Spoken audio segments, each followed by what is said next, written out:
John lesson 63, chapter 14, verses 15 to 18. If you love me, keep my commandments.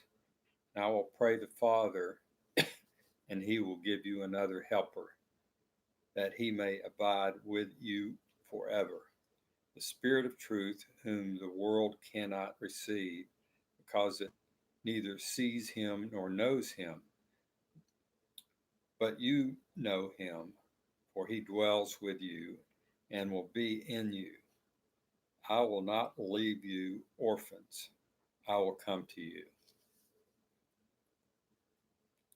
Verse 16 is one of the verses in the Bible that shows the underlying theme of the Trinity. God the Son prays to God the Father that he might send God the Holy Spirit to us. All three characters are in that one verse.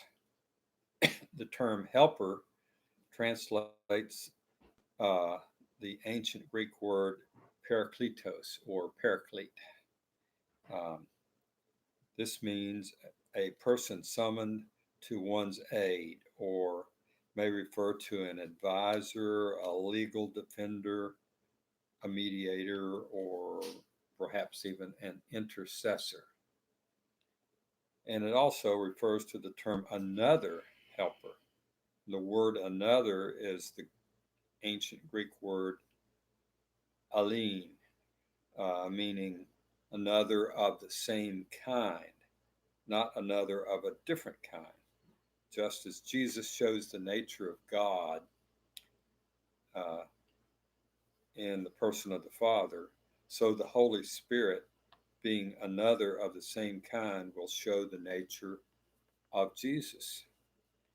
Jesus will give the Holy Spirit that he, a person, not a thing, may abide in us permanently, not temporarily, as in the Old Testament.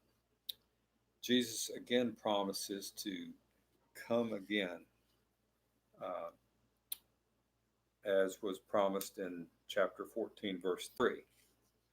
This was a broad promise fulfilled by the resurrection, by the sending of the Spirit, and especially by the promise of his bodily return to the earth. Verses 19 through 27. A little while longer, and the world will see me no more. But you will see me, because I live, you will live also. At that day you will know that I am in my Father, and you in me, and I in you. He who has my commandments and keeps them, it is he who loves me. And he who loves me will be loved by my Father, and I will love him and manifest myself to him. Judas, not Iscariot, said to him, how is it that you will manifest yourself to us and not to the world? Jesus answered and said to him, if anyone loves me, he will keep my word, and my Father will love him, and we will come to him and make our home with him. He who does not love me does not keep my words, and the word which you hear is not mine, but the Father's. These things I have spoken to you while being present with you, but the Helper, the Holy Spirit, whom the Father will send in my name, he will teach you all things and bring to your remembrance all things that I said to you. Peace I leave with you. My peace I give to you. Not as the world gives it, do I give it to you. Let not your heart be troubled, neither let it be afraid. Jesus had no fortune to bequeath to his followers, but he gives them gifts that can't be bought with money. The presence of the Holy Spirit and the presence of peace.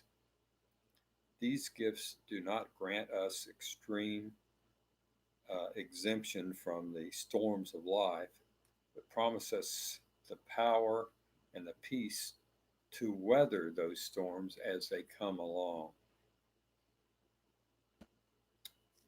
I have experienced joy and peace my whole Christian experience, in spite of the death of a son, death of parents, death of friends, um, and other issues of life that are troubling. The joy, the peace that God gives is regardless of external circumstances. We will stop here for this lesson.